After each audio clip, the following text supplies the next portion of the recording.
Welcome to the Real Estate Baller Show. If you ever like any of the video we posted, if you like this channel, can you do me a favor and hit that subscribe button? It helps us more than you know. And the bigger this channel gets, the more people we can help achieve financial freedom. Thank you and enjoy the episode.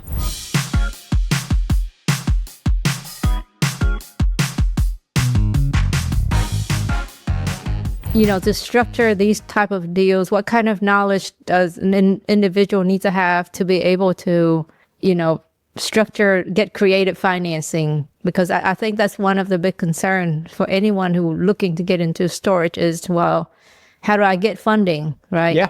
20% down of a storage unit is a lot more than 20% down on a house. Exactly, 100%. And that is the number one limiting belief that I find. I mean, you hit the nail on the head, is the one thing that prevents people from getting involved in this asset class is them not having the 20% or the 25 or the 30% down if they were going to go get traditional bank financing. So it's just understanding that there's a knowledge gap. You have to understand how seller financing, creative financing, deal structuring, it's learning some of those skills. Before you get there, it's just borrowing the belief that you can do these deals without having money. I know because I'm living proof. I have a coaching client right now who should be closing on her first storage facility in about 3 weeks, that she is getting into her first deal without using any of her own money. She needed, I think it was 30%.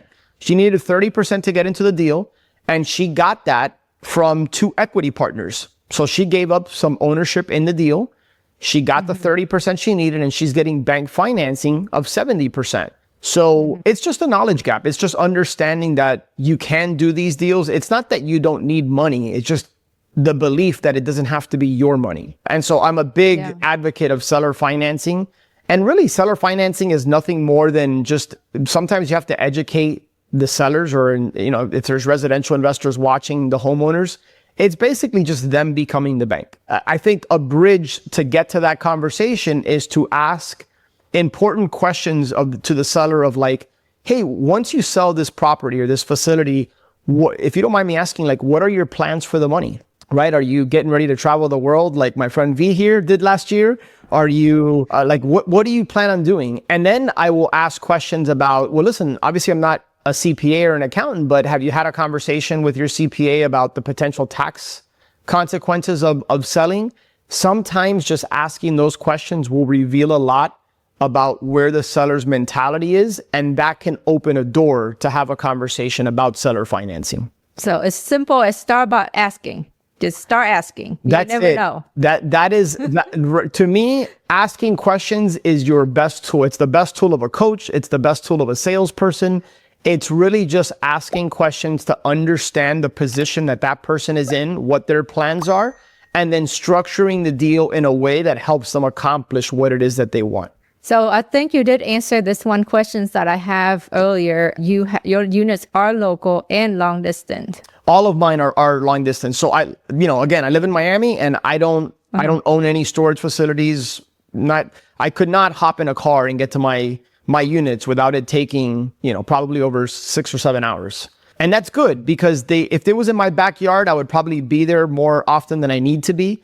And so the facility, like, I'll give you an example. The facility I own in Amelia Island, I've owned that facility for almost 3 years, and I've been there 3 times.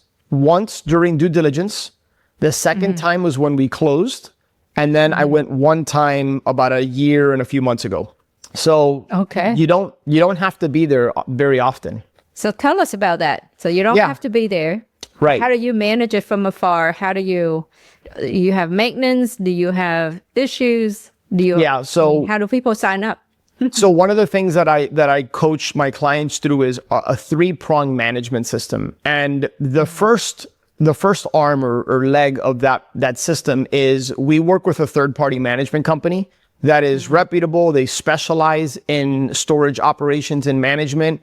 And the reason I was able to work with a third-party manager for all of my facilities is because when I got into storage, I had the belief that it's just as much work, time, and energy to look at a small deal as it is to look at a big deal. It really is no different.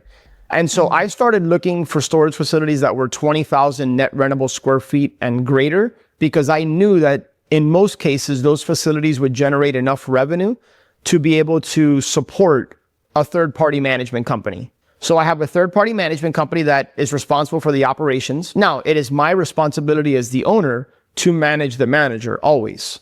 You never want to just turn the blind eye and assume that they're doing what they need to do.